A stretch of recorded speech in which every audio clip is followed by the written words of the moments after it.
కూటమి సర్కారు ప్రజలకు చేసిందేమీ లేదని మాజీ డిప్యూటీ సీఎం అంజద్ బాషా అన్నారు. దేశంలోని మానవత్వం లేని ప్రభుత్వం కూటమి ప్రభుత్వం అని విమర్శించారు. నిబంధనల పేరుతో పథకాల్లో కోతలు విధిస్తున్నారని ఆరోపించారు. అకారణంగా లక్షలాది మంది లబ్ధిదారుల పింఛన్లు తొలగించారని మండిపడ్డారు. స్పీకర్ అయ్యన్న పాత్రుడు తన హోదాను మర్చి వికలాంగులను కించపరిచి మాట్లాడడం దుర్మార్గమని ధ్వజమెత్తారు. రాష్ట్రంలో కూటమి ప్రభుత్వం కూతల ప్రభుత్వం అని ఎద్దేవా చేశారు.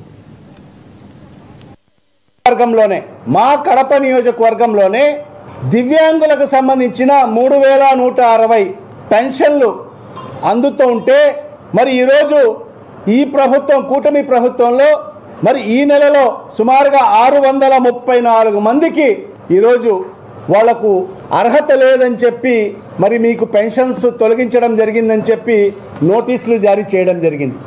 మరి ఆ నోటీసులు కూడా ఏ విధంగా ఇచ్చారంటే గతంలో వాళ్లకు పర్సంటేజ్ ఉన్నా కూడా గతంలో అనేక సంవత్సరాలుగా వాళ్ళు పెన్షన్ తీసుకుంటున్నా కూడా మరి వాళ్ళకందరికి కూడా రీవెరిఫికేషన్ అని చెప్పి మరి ఆ అధికారులకందరికి కూడా వాళ్ళకందరికి 40% లోపలే వాళ్ళకు మరి ఏదైతే సదరన్ సర్టిఫికేట్లో పొందుపరచాలని చెప్పి ఆదేశాలు ఇచ్చి మరి ఇవాళ తొలగించిన పరిస్థితి స్పష్టంగా కనిపిస్తుంది.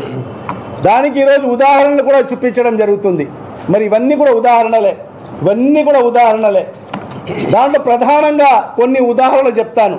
పఠాన్ జైతూన్ అని చెప్పి ఒక ఆవిడ, ఆమె కడప మున్సిపల్ కార్పొరేషన్ పరిధిలో ఉంటుంది, 30వ వార్డులో ఉంటుంది.